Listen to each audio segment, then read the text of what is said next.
Hey guys, today my adaptation review is going to be of the Lizzie Bennet Diaries, which is a little unusual. It's not actually a movie or technically a TV show. It's a web series on YouTube.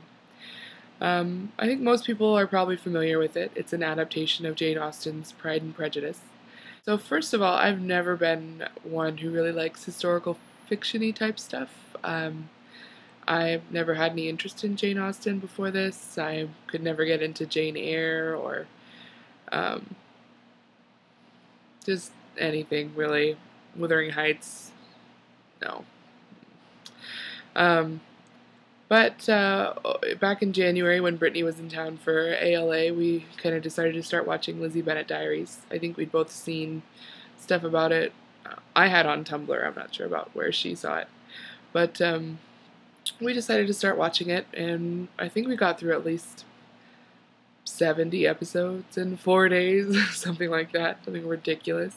It was just really engaging and funny, hysterical, actually, especially the beginning.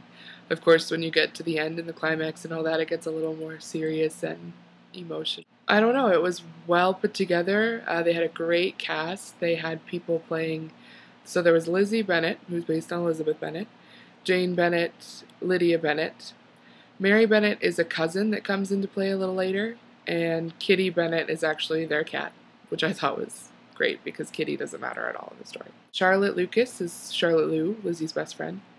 Ricky Collins, Mr. Collins, is a business partner rather than marriage interest. And then there's Bing Lee, who's supposed to be Bing Lee, and of course William Darcy, and George Wickham and Caroline, but they're stinkers, so whatever. Basically, I just thought Lizzie Bennet Diaries had a lot of heart. It was amazing what they managed to do in a couple of minutes per episode, how much emotion they could put in, or how many jokes they could fit in, or how they could really keep things engaging.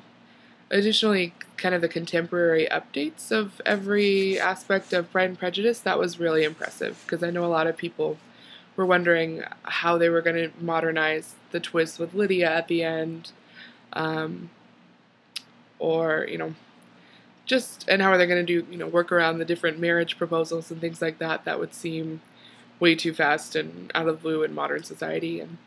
And I think they did a really excellent job doing all that. One of my favorite things about the Lizzie Bennet Diaries is that rather than introducing all the characters, they introduce about half. And then they have Lizzie and the people who are actually there play characters to represent the rest. So that sounds confusing, but basically Lizzie puts on costumes representing each different person. So for the first half of the series, we don't actually see William Darcy or Bing Lee. We just see Lizzie's recreations of their interactions. So that gave it a really creative and really hysterical kind of twist.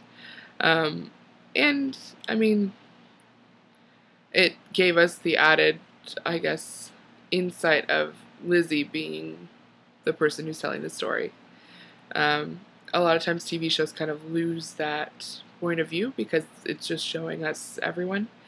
Whereas a lot of times, books are set from one specific person's perspective. So this was one really cool way to adapt that and put that on the screen for us. So if you like Pride and Prejudice, and you want to see more of it, or a contemporary version of it, go for this. And if you don't think you like Pride and Prejudice, try Lizzie Bennet Diaries, because you will be really surprised at how much you enjoy it. So that's my review of the Lizzie Bennet Diaries, and thanks everyone. Bye.